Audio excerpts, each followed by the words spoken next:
कल से पढ़ूंगा, कल से पढ़ूंगा, कल से पढ़ूंगा। ओ माय गॉड, आज तो स्कूल वालों ने इतना सारा काम दे दिया है कि ये लिखने का काम करूं क्योंकि इसका सबमिशन है, या फिर ये लर्न करने का काम करूं। अच्छा छोड़ो, ये लर्न करने वाला काम छोड़ दो यार, ये तो लर्न करके भी भूल ही जाने वाला हूं मैं। इससे अच्छा है कि ये लिखने का ही काम कर लेता हूं, कल से पढ़ूं। अगर आप भी इन सारे परेशानियों से परेशान हो तो इस वीडियो में मैं आपको इसका सॉल्यूशन देने वाला हूं। Hello super learners, my name is Shubham Jha, an educator by choice, a certified webby coach and a creative learner। And हाँ, तुम सबका प्यारा भाई। मोटिवेशन प्रॉब्लम है, कल से पढ़ूंगा प्रॉब्लम है, स्कूल का करूं या फिर खुद का करूं सेल्फ स्टडी, या फिर पढ़ा हुआ भूल जाता हूं उसको याद कैसे रखूं, इन सारे सवालों का जवाब इंक्लूडिंग कहां से शुरू करना है इस वीडियो में आपको मिलेगा। तो इस वीडियो को पूरा देखना।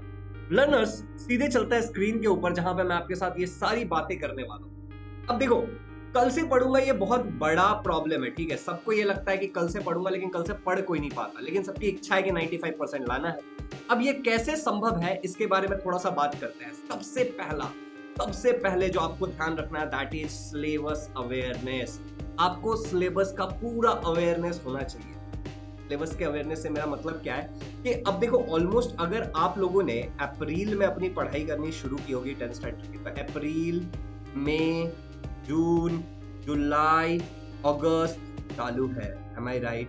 दैट मीन्स कि 1 महीना, 2 महीना, 3 महीना, 4 महीना, 5 महीना हो चुका। अब इस 5 महीने के बाद आपको पूरी तरीके से इसका अंदाजा तो होना ही चाहिए कि अगर मैं कह देता हूं साइंस, तो आपको पता होना चाहिए कि साइंस में पहला चैप्टर ग्रेविटेशन है, दूसरा पीरियोडिक क्लासिफिकेशन सप्लीमेंट है। मैथ्स में मुझे टोटल कितने चैप्टर पढ़ने हैं, किस चैप्टर का वेटेज कितना है, मतलब किन चैप्टर को मैं जल्दी पढ़ूं, किन चैप्टर को मैं बाद में भी पढ़ूंगा तो चलेगा, ये समझना बहुत जरूरी है। It is also true for Hindi, English, Marathi, Sanskrit, इनके लिए भी है। इवन दो आप इंग्लिश मीडियम में हो, सेमी इंग्लिश मीडियम में हो, या फिर मराठी मीडियम में, उर्दू मीडियम में, दैट डजंट मैटर। बट ये इंपॉर्टेंट है कि आपको सबसे पहले ये सिलेबस का अवेयरनेस तो अब तक हो जाना चाहिए था, और अगर नहीं हुआ है तो इसको कर लो। कैसे करेंगे सिलेबस अवेयरनेस? बहुत सिंपल है। सबसे पहले आपको अपने सारे टेक्स्ट बुक खोल करके एक जगह रख लेना, उन सभी का चैप्टर देख लेना कि भाई इसमें इतने चैप्टर है। जैसे एग्जांपल के लिए अगर अभी आप ये देखने जाओगे, ठीक है, मैं एक ब्लैंक पेज लेकर के आपको समझाता हूँ कि अगर अभी आप इस चीज को देखने जाओगे, ठीक है, कि भाई किसमें कितना सिलेबस है, तो शायद मान लेते हैं कि आप साइंस का देखने चले गए, ठीक है। लेट्स साइंस में आपने देखा और आपको पता चला कि यार 20 चैप्टर्स। आपने फिर मैथ्स का देखा, तो लेट्स से कि आपको मैथ्स का पता चला कि एक पार्ट में 6, एक पार्ट में 6, इस तरीके से एग्जांपल के लिए मैं बोल रहा हूँ 12 चैप्टर। आपने फिर इंग्लिश का देखा, तो आपको पता चला इंग्लिश में यार हर यूनिट में इंग्लिश मीडियम के लिए 6 है और ऐसे 4 यूनिट है, तो 6 4 जा 6 मल्टीप्लाई बाय 4, ठीक है, इतने हो जाएंगे। And so on, this will go so on. इस तरीके से आपने कर लिया तो आपको ये पता चल गया। अब दूसरा स्टेप क्या होता है सिलेबस अवेयरनेस में? आपको नंबर ऑफ चैप्टर्स पता चल गया है। अब आप इस चीज को देखिए कि भैया किसका वेटेज कितना था, कौन सा ज्यादा वेटेज वाला है, ठीक है, कौन सा कम वेटेज वाला है, ये देखिए। एक बार आपका ये हो जाता है तो अक्सर लर्नर्स एक छोटा सा प्यारा सा और एक सवाल करते हैं मुझसे, एंड दैट क्वेश्चन इज कि नोट्स बनाऊं या नहीं बनाऊं। अब देखो, कोई भी चीज इतना स्ट्रेट फॉरवर्ड नहीं होता है कि हाँ तो हाँ, ना तो ना। बात को समझ रहे हो? हाँ तो हाँ, ना तो ना, इतना स्ट्रेट फॉरवर्ड चीजें नहीं होती है। तो लेट्स से कि नोट्स बनाना कहाँ पे जरूरी है और कहाँ पे नहीं जरूरी है, ये मैं आपको एक्सप्लेन करता हूँ। सबसे पहले अगर मैं बात करूँ तो मैथ्स जैसे सब्जेक्ट की अगर मैं बात करूँ, मैथ्स की जब मैं बात करता हूँ तो मैं 2 सब्जेक्ट्स के बारे में बोलता हूँ। मेरे 2 सब्जेक्ट कौन से हो जाते हैं? Give me a minute. पहला वाला मेरा हो जाता है अलजेब्रा और दूसरा वाला मेरा हो जाता है ज्योमेट्री। मैंने क्या बोला? पहला वाला मेरा हो जाता है अलजेब्रा, जो कि आपका मैथ्स 1 होता है, और दूसरा हो जाता है मेरा ज्योमेट्री। अब इसमें आपको बिल्कुल नोट्स बनाने चाहिए। आपके टीचर जो एक्सप्लेन कर रहा है, आप यूट्यूब से पढ़ रहे हो, आप स्कूल में पढ़ रहे हो, आप ऑनलाइन क्लास में पढ़ रहे हो, जहां पे भी जो टीचर बता रहे हैं ना, आप हर एक सम को खुद से सॉल्व करके रखो। इससे क्या होगा ना कि आपको डाइजेस्ट में अगर कभी अचानक से कुछ नहीं समझा तो दिक्कत नहीं होगी। दूसरा, अगर मैं आपको बात करूं साइंस में, तो साइंस में हर एक चीज लिखने की जरूरत नहीं है। तो भैया क्या चीज लिखने की बहुत जरूरत है साइंस में? तो साइंस में आप बिल्कुल लिख सकते हो, जैसे अगर कोई डायग्राम है, ठीक है, तो आप उस डायग्राम को अपने नोट्स में बना के रखो कि ये सारे इंपॉर्टेंट डायग्राम है। अगर कोई लॉ है तो आप उन लॉज को या फिर उस पर्टिकुलर डेफिनेशन को लिख के रखो कि ये इंपॉर्टेंट है। अगर आपको मान लो कि आपको लग रहा है कि भाई कोई ऐसी चीज है जैसे कि कोई फॉर्मूला है फिजिक्स का, ठीक है, तो आप उन सारे फॉर्मूला को लिख के रखो, इट्स वेरी इंपॉर्टेंट। अगर कोई रिएक्शंस है तो आप उन केमिकल रिएक्शन को लिख के रखो कि इट्स वेरी इंपॉर्टेंट। अगर कोई प्रोसेस है तो आप उस प्रोसेस को लिख के रखो कि हाँ भाई ये प्रोसेस है, बहुत इंपॉर्टेंट है, मुझे इसको समझने में टाइम लगा था, मैं अपने वर्ड्स में इसका नोट्स बना। इस तरीके से आपको साइंस मैथ्स का देखना है। अगर आप सोशल स्टडी का देख रहे हो, ठीक है, तो मैं आपको रिकमेंड करूंगा सोशल स्टडी में आपको अलग से नोट्स नहीं बनाने हैं, बल्कि आप एक्सरसाइज के क्वेश्चंस को लर्न करो, प्रीवियस ईयर क्वेश्चंस को लर्न करो। और अगर आप नोट्स बनाना ही चाहते हो तो पूरे चैप्टर का बनाने की जगह आप क्या करो, एक समराइज नोट बनाओ। जैसे मान लो कि आपको एक वर्ल्ड वॉर नाम का एक इवेंट पढ़ना है, ठीक है, वर्ल्ड वॉर नाम का एक इवेंट पढ़ना है हिस्ट्री, तो आप वर्ल्ड वॉर का एक अपना सिंपल नोट बनाओगे कि भाई मेरी ये अंडरस्टैंडिंग है, टीचर ने जब मुझे वर्ल्ड वॉर समझाया तो मुझे।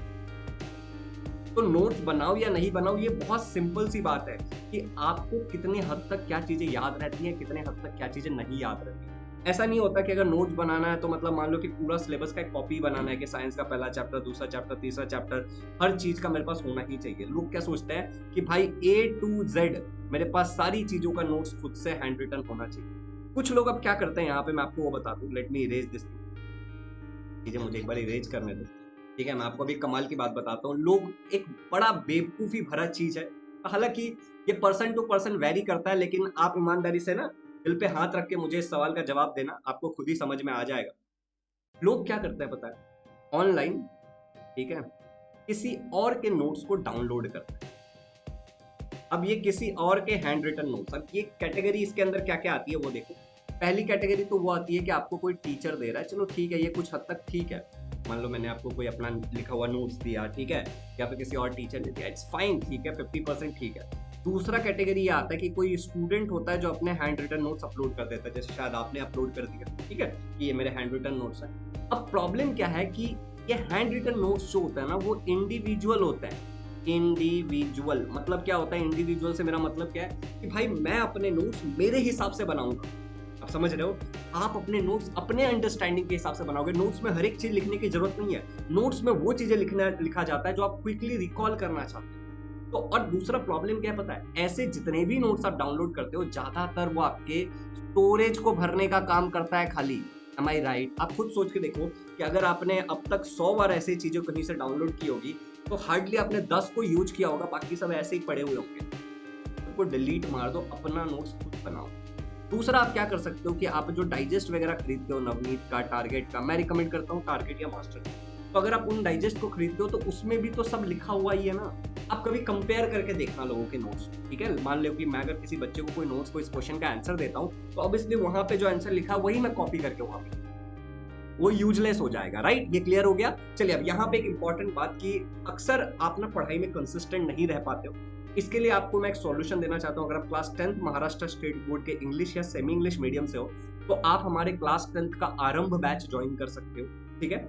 अब यहाँ पे हम सारे सब्जेक्ट्स पढ़ाते हैं, मैं भी पढ़ाता हूँ और ये सारे टीचर्स आपको पढ़ाते हैं। चंद्रशेखर सर इंग्लिश पढ़ाते हैं, सोनावने सर मैथ्स पढ़ाते हैं, सोशल स्टडी इंग्लिश मीडियम को नीलिमा रॉय मैम पढ़ाती है, हिंदी पढ़ाती है Komal Dikshit ma'am, Fareen ma'am social study पढ़ाती है सेमी इंग्लिश वालों को मराठी में, और मराठी लैंग्वेज पढ़ाती है। मैं साइंस पढ़ाता हूँ। We do have another teacher जो संस्कृत पढ़ाते हैं, ठीक है, वी हैव अनदर टीचर जो संस्कृत पढ़ाते हैं। यहाँ पे इंटायर कंपोजिट सब कुछ आपको पढ़ाया जाता है। बैच का नाम आरंभ 2.0 है। अगर आप 9th स्टैंडर्ड में तो सेम फैसिलिटी के साथ आपको विक्ट्री 2.0 ज्वाइन करना है। लर्नर्स ये सारे सेम टीचर्स हैं 9th और 10th के, तो आप ये बैचेस ज्वाइन कर सकते हो। फैसिलिटीज क्या क्या है बैच में, तो आपको ऑल सब्जेक्ट पढ़ाया जाएगा, जैसा कि मैंने बोला इंक्लूडिंग संस्कृत, तो संस्कृत भी पढ़ाया जाएगा। दूसरी फैसिलिटी ऐसी है लर्नर्स कि आपको डेली लाइव क्लासेस देखने को मिलेंगे। अब कुछ बच्चे अक्सर एक सवाल करते हैं भैया लाइव क्लास की टाइमिंग बता दो, तो क्लास की टाइमिंग है 7:45 PM to 8:45 PM। ये शाम हो गया, ठीक है, ये सुबह नहीं है। और दूसरा 15 मिनट के गैप के बाद एक क्लास होता है 9 PM to 10 PM, ठीक है। तो ऐसे 2 क्लासेस हो जाते हैं आपके लर्नर्स। उसके बाद इसमें फ्री टेस्ट सीरीज इंक्लूडेड है, आपको अलग से कुछ भी खरीदने की जरूरत नहीं पड़ेगी। हार्ड कॉपी किताबों के अलावा, नोटबुक्स के अलावा आपको कुछ खरीदने की नहीं जरूरत पड़ेगी। आपको फ्री टेस्ट सीरीज मिलेगा। फ्री टेस्ट सीरीज में आपके सब्जेक्टिव टेस्ट भी होते हैं, जिसमें मैं आपको पेपर्स चेक करके दूंगा और हमारे टीचर्स आपको आपके आंसर शीट को चेक करके देंगे। आपके ऑब्जेक्टिव टेस्ट भी होते हैं जो हर चैप्टर वाइज, टॉपिक वाइज होगा। ये चैप्टर वाइज होता है और कॉम्बो भी होता है, ठीक है। उसके बाद आपको पर्सनली मेंटोर मैं करूंगा स्वयं। I am going to mentor, हमारे टीचर्स आपको मेंटोर करेंगे। क्योंकि देखो आप ये YouTube वीडियोस ना वन टाइम सॉल्यूशन होता है। अगर आप ये वीडियो देख रहे हो और अगर आप सच में प्रॉब्लम में हो तो यार वीडियो से क्या होने वाला है। इससे पहले भी आपने 10 वीडियो देखा होगा, कुछ बदल गया नहीं ना। अगर आपको पर्सनली, हर इंसान अलग होता है और अगर आपको पर्सनली मेंटोर किया जाए तो ये होगा। अब एक इंपॉर्टेंट बात यहाँ पे मैं बताना चाहता हूँ, पर्सनल मेंटोर का मतलब यहाँ पे ये है कि आप कभी भी मुझे कॉल कर सकते हो, अपने क्वेश्चंस पूछ सकते हो, आप मुझसे ये डिमांड कर सकते हो भैया मुझे डेडिकेटेड प्लान बना के दो, ठीक है। लेकिन इसमें थोड़ा टाइम लगता है डेडिकेटेड प्लान में, क्योंकि मुझे आपकी सारी चीज़ों को समझ के लेना पड़ेगा, फिर ही मैं आपको डेडिकेटेड प्लान बना के दे सकता हूँ। तो पर्सनल मेंटोरशिप इंक्लूडेड है आरंभ 2.0 में, अगर आप ज्वाइन करते हो तो, ठीक है। और आपको कभी भी जैसे मान लो कि आपको मैंने एक 7 डेज का प्लान बना के दिया, अब मान लो कि 5 दिन तो ये फॉलो हुआ, लेकिन 5 दिन बाद अगर ये फॉलो नहीं हो पाता है तो आप छोड़ देते हो। लेकिन इस केस में आप क्या करोगे, आप मुझे कॉल कर पाओगे, हम इसको और इम्प्रूव कर पाएंगे। That is included. Regular doubt clearing session होता है, टीचर्स का नंबर होता है आपके पास और मैं आपको बताऊंगा। नोट्स इंक्लूडेड है, दैट इज इन पीडीएफ का फॉर्मेट, ठीक है। इसके अलावा फ्री रिवीजन बैच आपको मिलेगा, जैसे नवंबर का महीना आएगा, ठीक है, अक्टूबर नवंबर से आपको फिर से सिलेबस पूरा पढ़ाया जाएगा। कुछ बच्चों के मन में ये सवाल होता है ना कि अगर मैं अभी ज्वाइन कर रहा हूँ तो थोड़ा बहुत तो आपने पढ़ा दिया होगा पिछले 3 महीने में, तो इसका जवाब है कि आपको रिवीजन बैच मिलने वाला है। तो मान लेते हैं कि ग्रेविटेशन ऑब्वियसली यूनिट टेस्ट 1 का सिलेबस मैंने अब तक पढ़ा दिया है, ठीक है। तो अगर मैंने ग्रेविटेशन पढ़ा दिया तो शायद आपने भी पढ़ा होगा, राइट। दूसरा इंपॉर्टेंट बात यह है कि इसके अलावा मैं ग्रेविटेशन एक बार और पढ़ाऊंगा, एक बार पूरा चैप्टर पढ़ाऊंगा, ठीक है, दिवाली आपके सेमेस्टर 1 के बाद। और उसके अलावा मैं एक्सरसाइज भी आपको पढ़ाने वाला हूँ, ठीक है, पूरा। तो ये 2 बार होगा इनडायरेक्टली, आपको बैच में पढ़ाया जाएगा, लाइक आराम बैच हो या फिर विक्ट्री बैच हो, अकॉर्डिंगली, ठीक है। प्री रिवीजन बैच समझ में आ गया।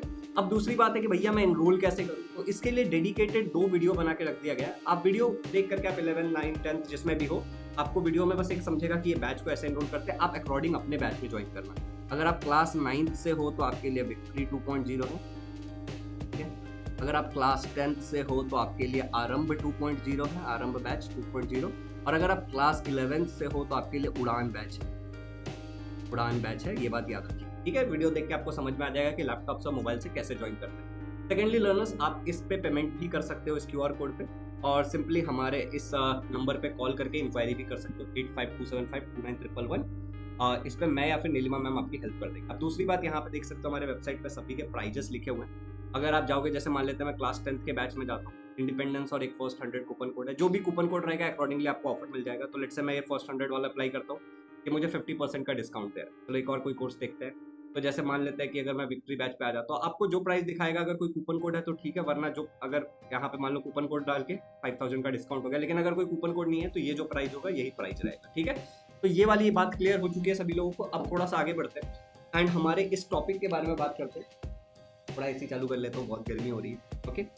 तो हमारे इस पर्टिकुलर टॉपिक के बारे में बात करते हैं कि कौन से बुक से पढ़े। तो अब ये कौन से बुक से पढ़े, इस वाले सवाल का मैं ऑलरेडी आपको जवाब दे चुका हूँ कि सबसे बढ़िया होता है कि जो आपके टीचर्स आपको पढ़ाते हैं, ठीक है, उस टीचर के उस पे आप जो अपने सेल्फ मेड नोट्स बनाते हो टीचर के बताने के बाद, ये सेल्फ नोट्स में आपके एक्सरसाइज, इंटेक्स और जो भी आपके एक्सप्लेनेशन वाली पार्ट है वो, तो ये एक हो जाता है। फिर भी अगर आप रेफरेंस के लिए देखना चाहते हो तो सबसे बेस्ट आपका टेक्स्ट बुक है, दूसरी प्रायोरिटी आपकी टेक्स्ट बुक है, क्योंकि टीचर और ये सब अपने टेक्स्ट बुक के बेसिस पे करते हैं। फिर मैं आपको रिकमेंड करता हूँ टारगेट का बुक, ठीक है। उसके बाद अगर आपको दूसरा चाहिए तो आप मास्टर की ले सकते हो, चेतना का, ओके। इनमें से किसी चीज का लिंक डिस्क्रिप्शन में नहीं है। उसके बाद आपको चाहिए तो आप नवनीत ले सकते हो, आप इनका कॉम्बो भी यूज कर सकते हो, ठीक है। मैं रिकमेंड करूंगा कि ये वाले बुक्स अगर आपको कहीं से सेकंड हैंड मिल जाता है तो आप वो करो, ज्यादा बेटर रहेगा वो, ठीक है। फिर अगली बात है कि भैया टाइम मैनेजमेंट कैसे करें। ये तो सबसे बड़ा रोग है ना कि टाइम मैनेजमेंट कैसे करें। देखो टाइम मैनेजमेंट नहीं होगा, ठीक है, क्योंकि आपके पास 24 घंटे ही है, इसी 24 घंटे में आपको सारी चीजें करनी है। तो आपको क्या करना पड़ेगा टाइम मैनेजमेंट के लिए, इट इज वेरी इंपॉर्टेंट कि आपको प्लान करना पड़ेगा। अब मैं एक छोटा सा उदाहरण से आपको चीजें समझाता हूँ। जैसे मान लो कि अगर मैंने आज प्लान किया था कि सैटरडे है ना आज, ठीक है, आज सैटरडे है, तो आज मुझे ये वाला वीडियो डालना है, ओके, ये मैंने प्लान किया। अब अगर मैं ये कर रहा हूं तो ठीक है, लेकिन मैंने आज एक रील देखा, उस रील के अंदर ऐसा बताया गया कि 3 ऐसी मूवीज जो आपको देख करके नेटफ्लिक्स पे आपके होश उड़ जाएंगे। अब वो उनमें से किसी एक मूवी का नाम था रन या कुछ, तो मतलब मुझे याद नहीं एग्जैक्टली, आउटडोर या कुछ तो नाम था, और मुझे बड़ा सही लगा उसकी बातें करने के तरीके से। अब मान लो कि मैं इस काम को छोड़ करके जो ये वीडियो बनाना है अभी, अगर मैं वो रील के बाद अगर मैं सीधे नेटफ्लिक्स पे चला जाऊं, ठीक है, अगर मैं नेटफ्लिक्स पे चला जाऊं और अपना काम धंधा छोड़ दूं तो क्या टाइम मैनेज होगा? मेरा टास्क कंप्लीट नहीं होगा। तो आपको जो मैं गोल्डन टिप देने वाला हूं टाइम मैनेजमेंट से रिलेटेड, उस बात को ध्यान से समझना, ठीक है। आपको करना क्या है, आपको डेली रात को, ध्यान से सुनो जरा, आपको डेली शाम को, मतलब रात को, बेसिकली डेली रात को आपको नंबरिंग देनी है कि मेरी औकात कितनी है। तो मान लेते हैं मेरी औकात है 1 2 3 4 5 टास्क करने की। ओके, 5 टास्क करने की। अब इसमें सबसे ऊपर आप लिख दो जो आपको बहुत इंपॉर्टेंट लगता है। जैसे मैंने लिख दिया कि मुझे सुबह सुबह, मतलब आज के दिन सुबह सुबह, शाम को, दोपहर, ऐसा कुछ नहीं, मैथ्स के मुझे 10 सम्स प्रैक्टिस करने हैं। ओके, दूसरा मैंने लिख दिया कि मुझे साइंस का, ठीक है, पहला चैप्टर पढ़ना है, एक एग्जांपल के लिए। तीसरा मैंने लिख दिया कि भैया मुझे अपने होमवर्क को करना है, ठीक है। चौथा मैंने लिख दिया कि भाई मुझे थोड़ा सा एक्सरसाइज भी करना है, मान लो चौथा। पांचवा मैंने लिख दिया कि भैया मुझे मेडिटेशन करना है, ये मैंने लिख दिया। अब मेरी एक छोटी सी बेसिक सी जिम्मेदारी है कि मैं इन चीजों को आज, मतलब आज रात को लिख लिया तो कल सुबह इनको मैं ऐसे कंप्लीट करते जाऊंगा। इनको मुझे किसी भी हाल में कंप्लीट करना है। मैंने किसी का आगे टाइम नहीं लिखा है कि मेडिटेशन मैं सुबह में करूंगा, हो सकता है मैं रात को सोने से पहले मेडिटेट करूं, बट मेरी ये रिस्पॉन्सिबिलिटी बनती है कि मैं इन चीजों को कंप्लीट करूंगा। अब मैं क्या करूंगा, एक छोटा सा फॉर्मूला लगाऊंगा, ध्यान से सुनना मेरी ये बात, ये बहुत इंपॉर्टेंट है। मैं बोलूंगा कि भाई मेरे टोटल टास्क कितने थे, मेरे टोटल टास्क कितने थे, ठीक है, अपॉन टास्क डन, ठीक है, task done upon total task multiply by 100। अब लेट से कि मैंने टोटल टास्क कितने लिए थे, 5 लिए थे, और मैंने 5 के 5 कर दिए मल्टीप्लाई बाय 100, तो आंसर क्या आ गया, 100। मतलब आज की जो मेरी प्रोडक्टिविटी है, आज की जो मेरी इफिशियंसी है, वो 100%। तो प्रॉब्लम है ही नहीं कुछ, राइट। आज की मेरी प्रोडक्टिविटी, मेरी इफिशियंसी 100% है। बल्ले बल्ले, बहुत बढ़िया बहुत बढ़िया बहुत बढ़िया। तो अब मुझे कल कोशिश करना है कि या तो मैं इस 100% को मेंटेन करूं। अब आप ही बोलो कि अगर मैं 4 कर पाता हूं तो मेरी प्रोडक्टिविटी कम हो जाएगी, तो मुझे इसको कल ऊपर लेके जाना है। जिस दिन आपका 100% ये हो जाता है, उस दिन खुद को रिवॉर्ड करना, उस दिन खुद को क्या करना, किसी भी तरीके से रिवॉर्ड करना। किसी भी तरीके से रिवॉर्ड कैसे कर सकते हो आप शायद खुद को बाहर ले जाके कुछ खिला सकते हो, समोसा, वड़ा पाव, या फिर कुछ और। आप फैमिली के साथ टाइम स्पेंड कर सकते हो, या फिर आपने काफी दिनों से पैसे सेव कर रखे थे किसी चीज को खरीदने के लिए, तो आप वो खरीद लो। एक छोटी सी आप कुछ और दे सकते हो। मतलब बेसिकली आपको जो सही लगता है वो रिवॉर्ड करो, बट ये याद रखना, इस रिवॉर्ड के कारण डिस्ट्रैक्ट नहीं होना है, ठीक है। हमारा गोल ये है, गॉट इट। ये जब डेली करोगे ना, तो बेसिकली आपकी जो ये पढ़ाई है ना, ये गेमिफाई हो जाएगी, ठीक है, ये गेमिफाई हो जाएगी और आपको बड़ा मजा आने लगेगा। तो ये तरीका है टाइम मैनेज करने का। एक्चुअली टाइम मैनेज से ज्यादा इंपॉर्टेंट होगा कि हम टास्क मैनेज कर रहे हैं। टाइम तो अपने स्पीड से ही चल रहा है, राइट। अब अगला सवाल उठता है कि बैकलॉग्स का क्या करूं जनाब। बैकलॉग्स बहुत बन गया है। अगर आप भी इस चीज से पीड़ित हो ना कि बैकलॉग्स बन गया है, तो 3 इंपॉर्टेंट चीजें मैं आपको बताता हूं। सबसे पहले आप ऐसा करो कि अगर आप अभी का छोड़ करके, मतलब अभी का इन द सेंस, अगर आप प्रेजेंट को छोड़ करके पास्ट पे फोकस कर रहे हो, तो ये करना बंद करो।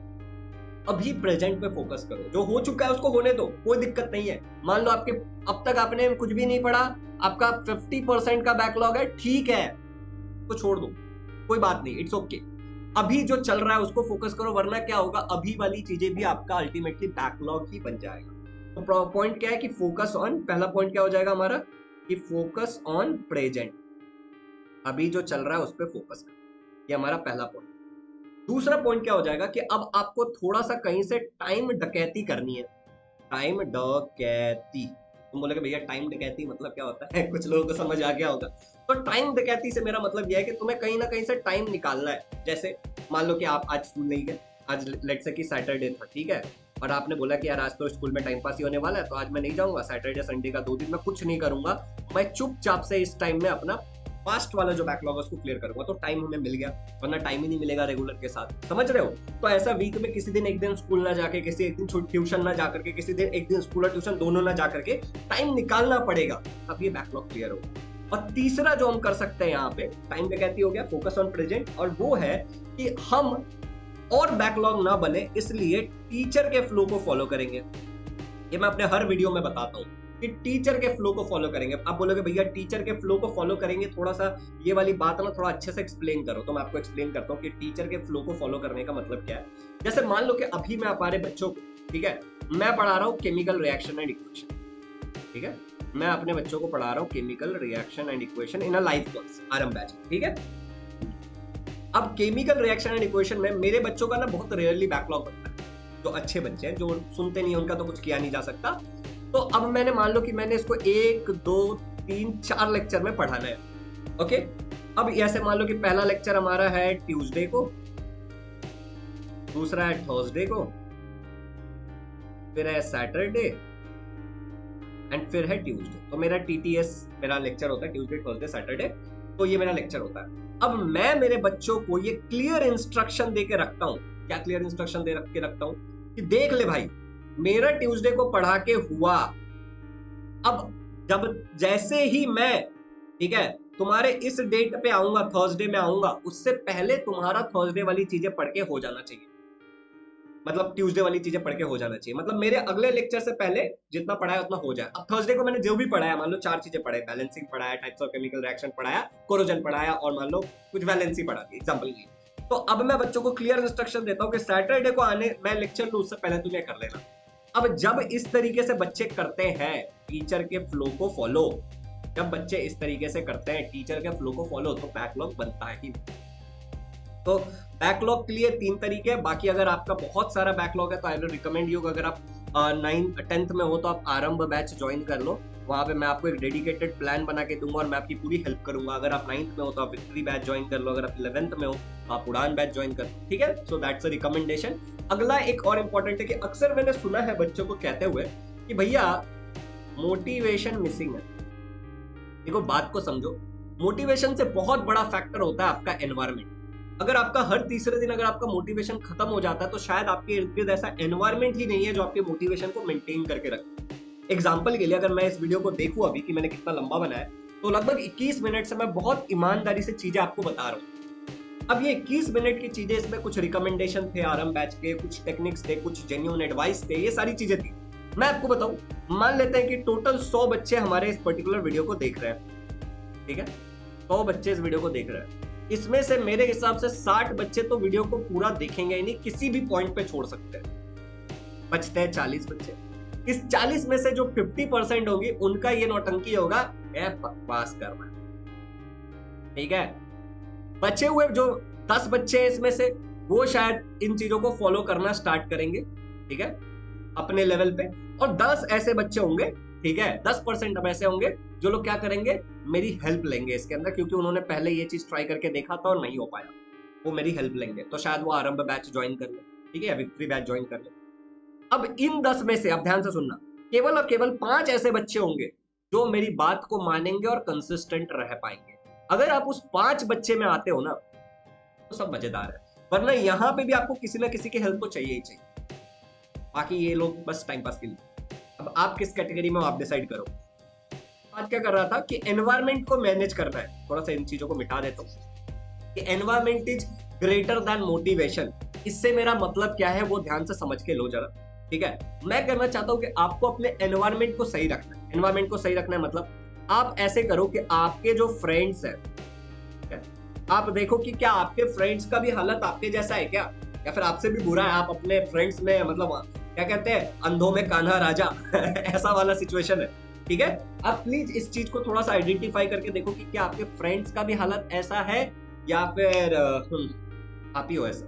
तो सबसे पहले अपने फ्रेंड सर्कल में कुछ ऐसे लोगों को इंक्लूड करो या फिर ऐसे लोगों से फ्रेंडशिप करो जो लोग पढ़ रहे हैं, टाइम टू टाइम सारी चीजें कर रहे हैं। दूसरा, आपको देखना है कि आपके होम, आपका घर का माहौल कैसा है, क्या वहाँ पे पढ़ने जैसा एनवायरनमेंट है या नहीं है, फिर टीवी चालू रहता है, आईपीएल चालू रहता है, मम्मी सीरियल देख रही होती है, कुछ और छोटे भाई बहन हो कार्टून देखना चाहते हैं, लड़ाई झगड़े चल रहे हैं, क्या हो रहा है आई डोंट नो, बट आपके होम का ऐसा माहौल है क्या। तो आप अपने घर में एक ऐसे जोन बनाओ, एक स्टडी जोन बनाओ, मतलब कुछ ऐसा जगह ढूंढो जहां पे तुम कंफर्टेबली पढ़ सको।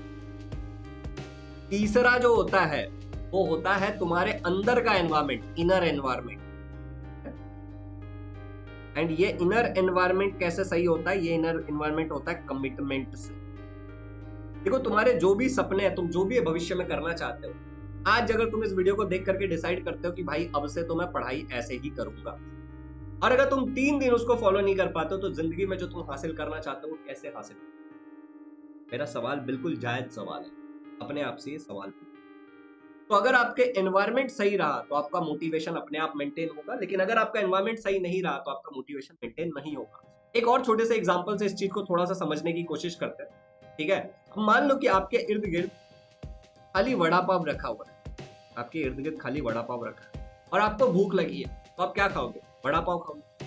लेकिन आप मान लो कि आपके इर्द गिर्द सारी हेल्दी चीजें रखी हुई है, ठीक है, और आपको भूख लगी है तो आप क्या उठाओगे? ये हेल्दी चीज उठाओ। मतलब हमारे एनवायरमेंट में जो होता है हम उससे अडेप्ट कर लेते हैं, इंसान है हम वैसे ही आगे बढ़े। तो मैं आपको ये सजेशन दूंगा कि आप इस बात का ध्यान रखिए कि environment is greater than motivation. अपने एनवायरमेंट को सही रखो। एंड लास्टली जो मैं आपको बताना चाहता हूँ वो है कि अगर आप हमारे बैचेस को ज्वाइन करना चाहते हो तो प्लीज कर ले, that will really help you. And last में अक्सर मैं कुछ छोटी मोटी बातें करता हूँ उन लोगों के साथ जो लोग वीडियो पूरा देखते हैं, तो एक ग्राफ पेपर पे छोटी सी बातें कर लेता हूँ, ग्राफ पेपर डाला हुआ है तो मैं आपको एक बात बोलना चाहता हूँ कि आप में से अगर कोई ऐसा बच्चा है जो IIT, जेई या फिर नीट के लिए प्रिपेयर कर रहा है या फिर लाइक कोई कॉम्पिटिटिव एग्जाम के लिए प्रिपेयर कर रहा है और सच में वो बहुत जिद्दी है और वो बहुत सीरियस है, बट अगर उसको समझ नहीं आ रहा है कि मैं क्या करूँ, तो आपको इस नंबर पे कांटेक्ट करना चाहिए 8527529111। यहाँ पे मैं आपकी काउंसलिंग करूंगा और आपको बेसिकली एक सजेशन दूंगा कि आप हमारा एक बैच ज्वाइन कर सकते हो। इस बैच का नाम है जिद्दी बैच। उसका जो प्राइस है पूरे साल का 10,000 रुपये, but it is very much affordable. ठीक है, बात करके देखना और उस बैच को ज्वाइन करना अगर आप ऐसा कुछ कर रहे हो तो that is really gonna help. ठीक है, एक सोने पे सुहागा वाली बात बोल देता हूँ जो लोग लास्ट तक यहाँ पे देख रहे हैं उन लोगों के, कि आप मुझसे बात करना, मैं आपको एक छोटा सा सरप्राइज दूंगा। ठीक है, अगर आप जिद्दी बैच ज्वाइन करना चाहते हो इन दैट मैं वीडियो में नहीं बता सकता क्योंकि कुछ थोड़े बहुत चीजें हैं जो प्रॉब्लम क्रिएट कर सकती है, तो इसीलिए मैं आपको बोलूंगा कि आप ज्वाइन करना। ठीक है, एट दिस अमाउंट। एंड अगर आप 9th कक्षा में हो या फिर 10th कक्षा में हो तो आई विल गिव यू। ठीक है, अब जो ज्वाइन करेंगे इस वीडियो से, ठीक है, पहले वालों के लिए, मतलब अभी जस्ट सोचा है, कुछ दिमाग में आया तो इसलिए बस आप मुझे बताना कि वीडियो में आपने कुछ बोला था। By the way, so I hope कि ये सारी पॉइंट्स मैंने आपको बहुत अच्छे से क्लियर कर दिया है, आपको सब कुछ समझ में आ गया होगा। दिस इज द नंबर, ये देख लीजिए आप, ये वाला नंबर है, इस पे आप कॉल कर सकते हो। ठीक है, इस QR कोड पे आप पेमेंट कर सकते हो। एक बार बैचेस का प्राइस भी आपको मैं बता देता हूँ। ठीक है, गिव मी अ सेकंड, मैं आपको एक बार बैचेस का प्राइस बता देता हूँ कि किस बैच का कितना प्राइस है। जैसे अगर आप कभी भी ज्वाइन करोगे, लेट्स से आप आरंभ 2.0 आप ज्वाइन कर रहे हो, that will cost you around 6,000 rupees. ठीक है, अगर आप विक्ट्री, ये 10th का ऊपर वाला विक्ट्री 2.0 अगर आप ज्वाइन कर रहे हो, ये क्लास 10th का है, ये क्लास 9th का है। विक्ट्री 2.0 अगर आप ज्वाइन कर रहे हो तो it will cost you around 5K rupees. ठीक है, अगर आप जिद्दी बैच ज्वाइन कर रहे हो फाउंडेशन वाला, वेरी मच जिद्दी और आप करना चाहते हो तो अब इसलिए बात करके करना, I will give you a small surprise. ठीक है, तो फाउंडेशन बैच अगर आप ज्वाइन कर रहे हो तो that will cost you 10K rupees. ठीक है, ये सब डिस्काउंट करके बता रहा हूँ मैं आपको 50%, इससे कम नहीं होने वाला। उसके बाद अगर आप उड़ान बैच ज्वाइन करना चाहते हो, डिपेंडिंग अपॉन क्या PCM हो, PCB हो 11th 12th में, ठीक है, तो that will cost you somewhere around 6,000 to 10,000 rupees. it depends, 6 8 10 somewhere around that according to the relevant person. so this is it, I hope कि आपको सारी चीजें क्लियर हो गई है एंड अब आप इस वीडियो का पूरा फायदा उठाओगे और अपना बेस्ट दोगे अपने पढ़ाई लिखाई में। And thank you so much. अगर कोई भी हेल्प चाहिए तो let me know in the comments. Happy learning, do share this video and do subscribe.